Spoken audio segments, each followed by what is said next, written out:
Right, newly obtained video shows the moment a fighter jet crashed into San Diego Bay. This happened just this afternoon, with both pilots ejecting before impact. They were taken to a nearby hospital. We don't know what caused the crash, but that CCTV footage shows the jet is almost vertical as it plummets toward the water.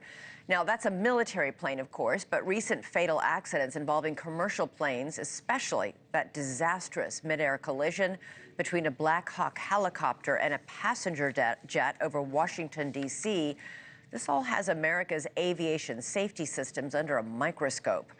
We still don't know exactly what led to the tragedy in Washington, D.C. 2 weeks ago, but the FAA isn't waiting for answers. According to the Wall Street Journal, the FAA wants to permanently ban choppers from flying in the airspace near Reagan National Airport. 67 people were killed when the U.S. Army chopper collided with an American Airlines plane. Investigators are looking into the flaws of the airspace design, as well as the potential role of the Black Hawk pilot.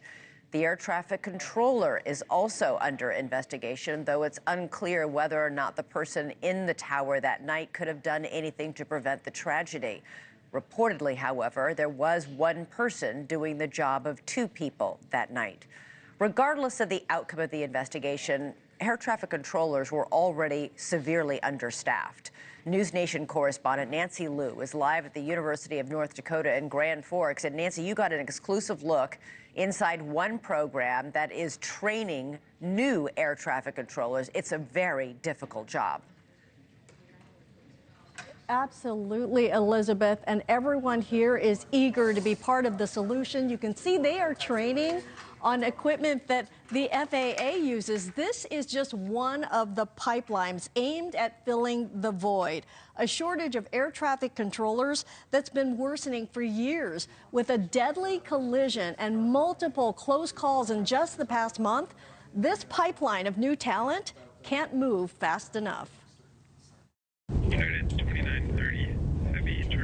This simulation air traffic control tower at the University of North Dakota is the same type used at the FAA Training Academy, and the pressure is just as intense. Right on Echo, hold short of runway 28 right, remain with you, King Air 20 Whiskey Kilo.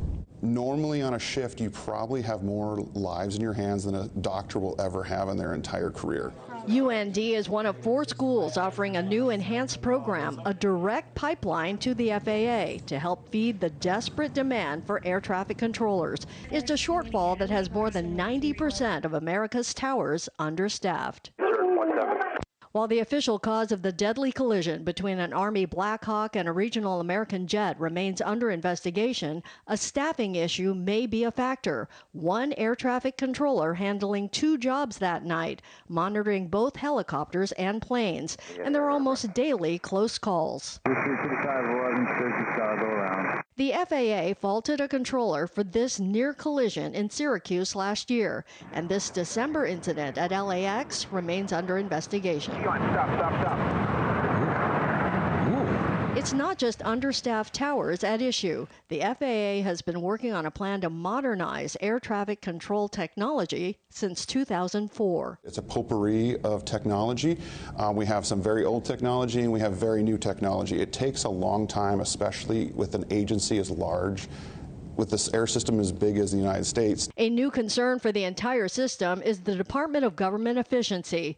Elon Musk says DOGE aims to make rapid safety upgrades to the air traffic system. I don't see anything happening quickly, and I hope it doesn't, because like I mentioned, if you can't just throw a new piece of equipment in front of a controller and say, okay, have at it. Using something they're not familiar with is not fair. The changes could leave the current training of future controllers up in the air. I'm not worried about having to learn something new just because it would set my training back. Anything new I have to learn for the benefit of safety is absolutely worth it.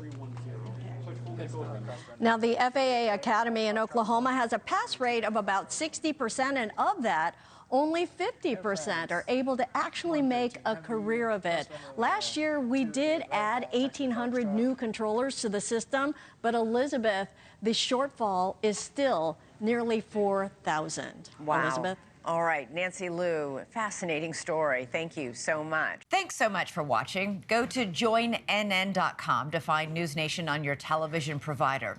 And don't forget to click the red subscribe button below to get more of NewsNation's fact-driven, unbiased coverage.